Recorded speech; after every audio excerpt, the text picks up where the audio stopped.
Good morning, everybody.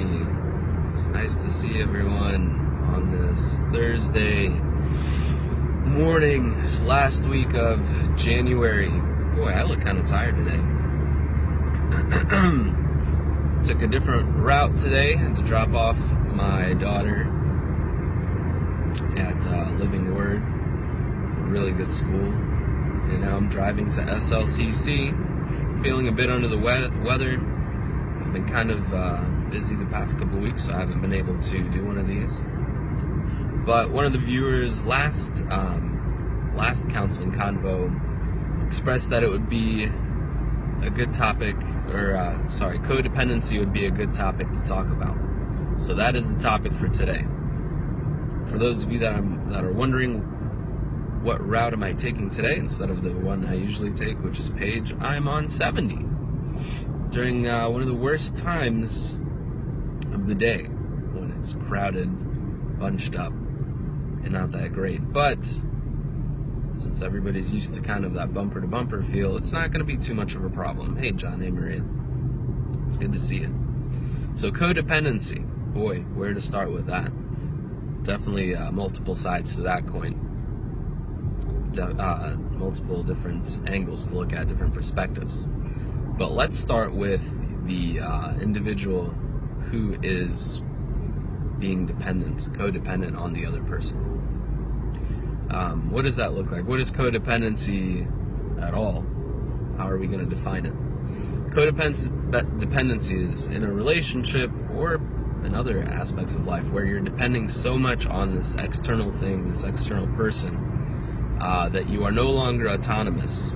You are no longer able to do things on your own. You are so dependent on that person that it turns into a type of clinginess that is completely unhealthy, and it leaves you at a loss. It leaves you at a disadvantage, not knowing what to do, sometimes even not knowing how to think or feel for yourself on your own terms or in your own right. You become so enmeshed with the other person that it becomes unhealthy. You no longer know how to walk your own path. You no longer know how to set your own goals. And you might do things, and you might set your own action plan and everything, but it becomes less part of you and more part of the other person. And it might even, sometimes the opposite of that, it might become a very selfish thing that you're doing. You're doing things because you know that the other person will tolerate it. You know that you can ask the other person to sacrifice so much. Hey, Francis. You know that you can get away with asking so much of the other person to sacrifice for you, but you're okay with it because you would rather codepend on them than for you to sacrifice yourself, for you to get that autonomy back. So what happens? Well, from the other person's perspective, they are giving so much all the time, giving their time, giving their efforts, giving part of themselves so much so that they no longer feel that boundary. They no longer feel that that space between them and the other person. They no longer know, hey, Nick, they no longer know where one person begins and the other one ends. Now, I know what some people are thinking. Well, hey, in a really close-knit relationship where people really, truly love one another, isn't that kind of expected? Isn't that what you want? That you want that strong bond? Well, a strong bond is a little bit different than unhealthy clinginess to the point where one's identity is so enmeshed with the other that you don't know where one begins and the other ends. So that's what we're talking about when we're talking about codependency. We're talking about it gets to a point where an individual is so far gone, so much at a disadvantage that they cannot know their own identity. Wow, 70 is truly a mess this morning. Anyway, so from the other perspective, yeah, the person is giving, sacrificing, and they're feeling that clinginess, and sometimes they might not even know how to stop it. So what can we do in that kind of situation? Well, first of all, both parties need to become aware of it. They both need to, I guess, be slapped with reality and, discuss it out loud, no matter if the other person, if it's difficult to swallow or too much to take in. It's a reality that needs to be expressed. I guess how you put it, you need to clear the air if you want to use a phrase to describe that. You want to put it all out in the open and say, hey, here's what's happening. I no longer feel like I am myself. I no longer can set my own goals, set my own boundaries, and most of the time it's not even the person that's feeling that codependency. It's usually the other person, the person that's feeling that they're giving and giving and giving. So the person that is codependent, the person that that might feel that connectedness, they may begin to develop other symptoms like anxiety, extreme anxiety, when they're not around that person or that thing, right? Because it's an addictive type of quality that at that point they need this person, they need this thing so much so that they can't live without it. So they might develop a type of unhealthy anxiety where if they're not around that thing or that person, that they don't know what to do. And so their heart begins to rush, to beat a little faster, they begin to sweat. They begin to be at a loss and not know. They experience a high level of stress, which is just, a biological, or anxiety, panic attacks is just a biological response to stress. So they might experience that type of anxiety. They might experience a type of depression, feeling maybe a sense of abandonment when that individual is not around or that thing is not around. So they get extremely depressed and they get to a low point. They don't know what to do. They feel abandoned, and maybe they have a history of abandonment. So this feels like a pattern or a cycle.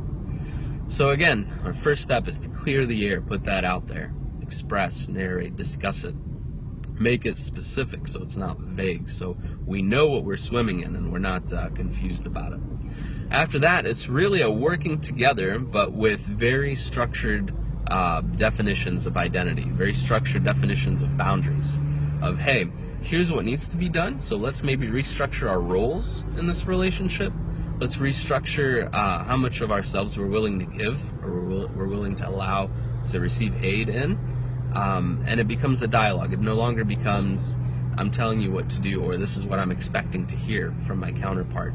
But it becomes a, here's what we're agreeing on, here's the structure, here's the boundary, and we're going to hold each other accountable. I'm not going to allow you to cross that boundary. I'm not going to allow myself to cross that boundary.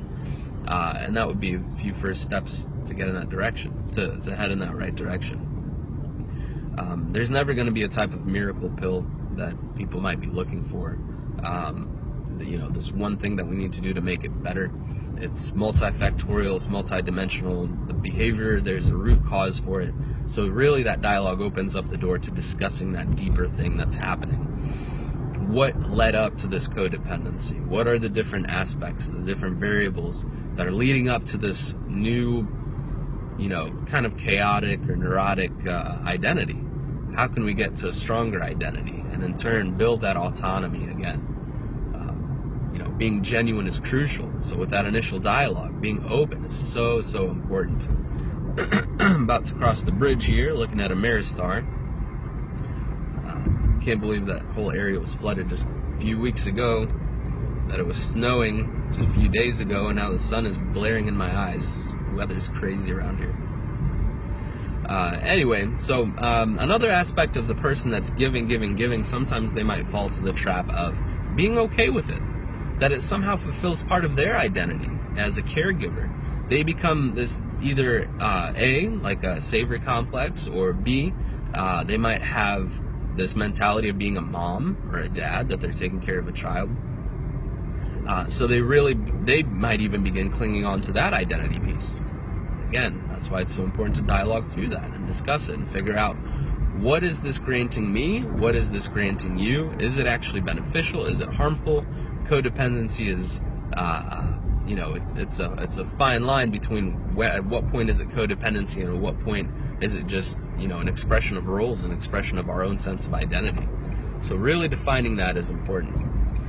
So once you clear the air, once you develop that structure of goals and roles, and making sure there's that sense of accountability, you could see a counselor to have a mediator there to include in your conversation, include in your dialogue, include in that sense of accountability. But just follow through pretty much at that point. Just follow through. Continuing to dialogue, even when things feel weird, even when things feel awkward, when you want to say something but you don't say something. saying something about not saying something, if you guys are following with me there. So this traffic is absolutely insane. I'm going to sign off at this point because I'm completely stopped on the east side of the 70 bridge exiting St. Charles into St. Louis. Thinking maybe there was an accident or something, but literally the sign says speed ahead 15 miles an hour. So I will let you go. You guys have a great day, and I'll get back with you later. If you want to comment or type out a theme or a topic that you'd like to hear about, let me know, and I will cover that. Let me know what you think. Have you ever been in a codependent relationship? How did you get through it? Helping one another out is crucial, so dialogue through that. Tell us about it. Maybe somebody else can read it and work through it. So thanks. I will see you.